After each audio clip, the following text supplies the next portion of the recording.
I'm just not going to deal in hypotheticals. I don't expect anything like that to happen. I don't expect anything like that to happen because I know that this is a cabinet which is working together for the good of our country.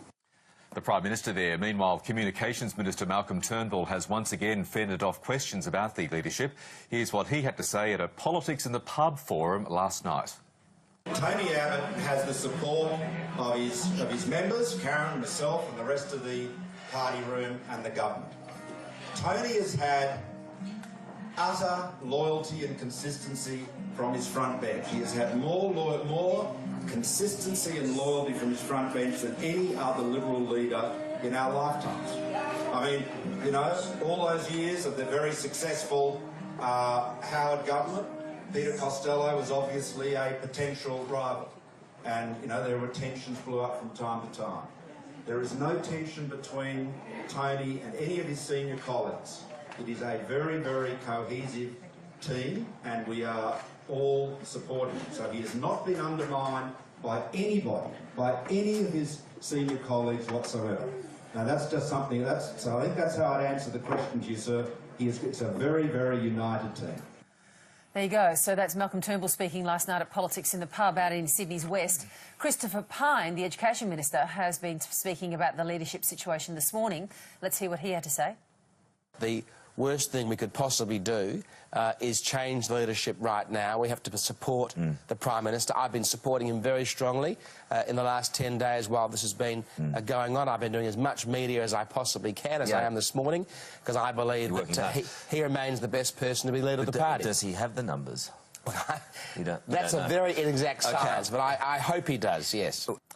Hope he does. He's not the whip is not counting numbers. No one's apparently counting numbers. Barry, is anyone, good morning, is anyone counting numbers? They certainly are, as of now. That was the moment that the pretence was over, when we heard that from Christopher Pyne.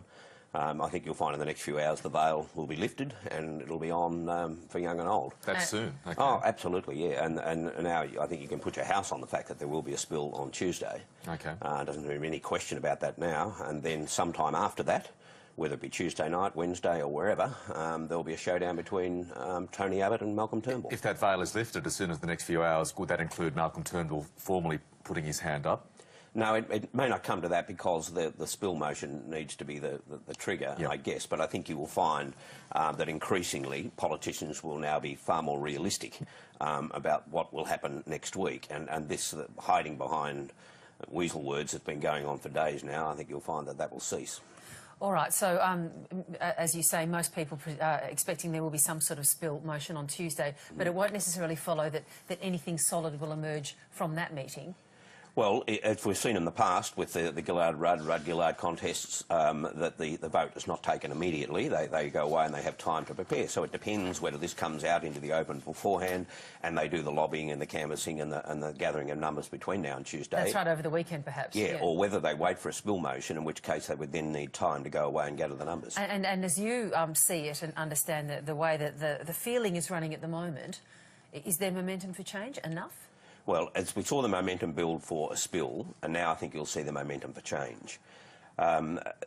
If you have a look at a graphic that I'm running with my drum column on the drum website this morning, and these are the sorts of questions that I think the Liberal National Party or the Liberal Party room has to answer. We'll see if we can get that graphic up from Barry's column. What this shows is how clearly there's a big gap there now. But within 5 months of the election, that is 5 months after the election, 5 months before the budget, Tony Abbott and the coalition went into negative territory.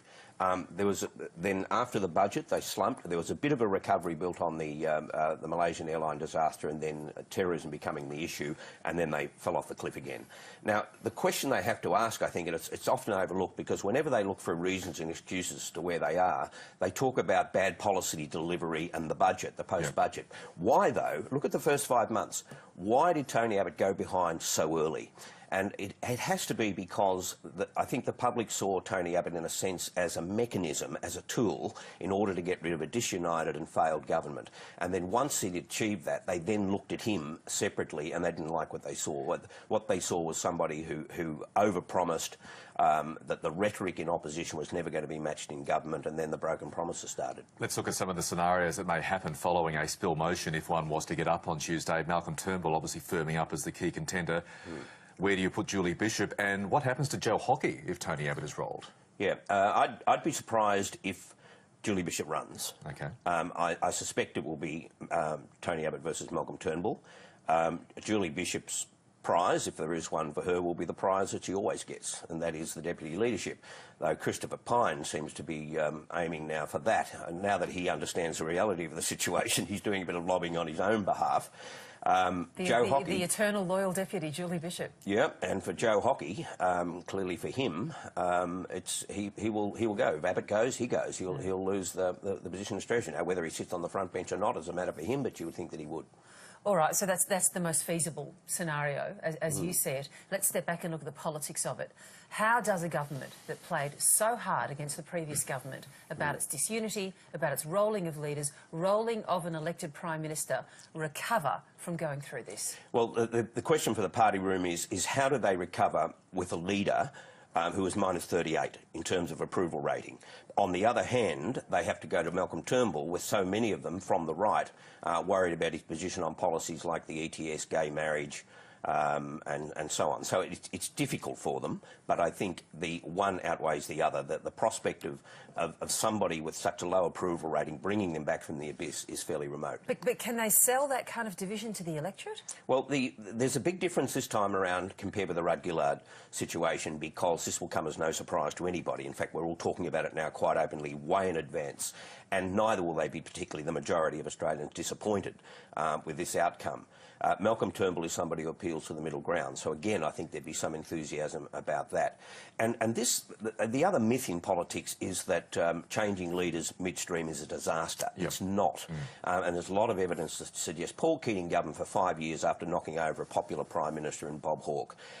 Julia Gillard won minority government after knocking over Kevin Rudd, and would have won majority government had Kevin Rudd not destabilised her election campaign. Barry O'Farrell's gone in New South Wales, but Mike Baird is travelling well. So there's lots of evidence that you can do it, provided you do it right and you handle it well, and the party itself accepts that change and gets on with it. You talk about Mike Baird there. That is possibly one timeline here. The Liberal Party wants to get this out of the way before he goes to the voters in March. This happens, as we know, against the backdrop of turmoil right around the country in state politics and of the Northern Territory. And you picked up on quite a telling graphic in the Herald Sun this morning. Yeah, the Herald Sun has this photograph from COAG in December 2013. This is the very time when Tony Abbott went from positive to negative territory, and this is just 14 months ago. Of those 9 Prime Ministers, Premiers, Chief Ministers, 9, 5 have gone already. 2, Giles and Abbott, are in crisis. So there are only 2, South Australia and Western Australia, that are settled. Now that's amazing. As Dennis Atkins said on Insiders on Sunday, it's the period of the disposable smartphone. You know, if it's not working, throw it away and get another one. I'm going to credit Twitter, though. Twitter got there before Herald Sun. This was a meme doing the rounds with all the red crosses through the faces of all the leaders who had gone at the last COAG meeting. But, yep, the old media catching up with the new, that's nice to see as well. All right, so that's how that plays out. In the meantime, shall we just spend a moment looking at the other side? I guess the Labor opposition sort of crouching behind the couch going, shh. Well, you played some of that conversation this morning, such as it was. Anthony Albanese and Christopher Pyne, they usually give each other no time at all to finish a sentence. And he was just sitting back? Albanese sat back this morning and was listening as intently as everybody else, listening and saying nothing. And it has to be, I should acknowledge also Twitter, David Feeney did put out a very funny tweet this week, which you and I appreciated, an old photograph of Julia Gillard laughing her head off in Parliament, saying Julia Gillard's been rushed to hospital after overdosing on Schadenfreude this week. Yes, and I'm sure, personally, Julia Gillard would enjoy the moment if Tony Abbott was to go, though I'm not sure, short to medium term, the Labor Party overall will enjoy it very much. OK, now that's a point that Anne Henderson raised on this couch, I think it was yesterday, where she said, be careful what you wish for. So Labor opposition... I don't think they wish for it. I don't think they necessarily wish for it at all. Well, that's the point she was making. But if they end up then with a government led by Malcolm Turnbull, where does that leave them? Well, I think there will certainly be a honeymoon period, and I would imagine there would be an election this year, probably in the middle of the year, a winter election, a double dissolution, because there'll be tremendous pressure on Malcolm Turnbull if he was to win the leadership ballot to go and get his own mandate, to win his own mandate. First of all, he's got to persuade the party of a few things, policy matters. I think he'll have to give them something on an ETS. He is a politician of principle, though, so he's got to be careful that he doesn't erode that reputation. Yeah, indeed. And also the other thing is, if they're reaching for Malcolm Turnbull as a political lifeline, then they have to let Turnbull be Turnbull, because that's the thing that's going to get them the votes, which is governing from the centre, as you say. And that involves a number of those issues which actually are now of the centre. Yeah, but the big advantage with Malcolm Turnbull is he's not saddled with the rhetoric of opposition. You know, this theory that Tony Abbott was the Churchill, the Churchill theory that he was a wartime leader and not a peacetime leader. Yeah. And it was during that war that he came up with all this nonsense about the economy and how all you had to do was change governments and it'd all be okay. Well, that's there to haunt him forever. Malcolm Turnbull can start afresh, and when they say reset, you reset with a new leader. It's a crowded field, Barry. Who's your wooden spooner of the week? Oh, I think that the Premier and Deputy Premier in the Northern Territory excelled themselves this week, swapping positions and then getting back to where they started. It's boy, they not only confused the Territory, they confused everybody. And then telling everyone, nothing to see here. Move on. No, nothing to tell you, just go away. I don't think that one's over, because it's such a volatile parliament that you just, you know, you just don't know where the numbers are going to land. Well, that could be an approach Tony Abbott might take, the Adam Giles approach to the leadership challenge. Go away. And then in Queensland, once the independents decide where they're going to sit and once the votes are counted, it looks like it's going to be 45 Labor, 44 LNP. How tight is that? And who's your guest this week, Barry?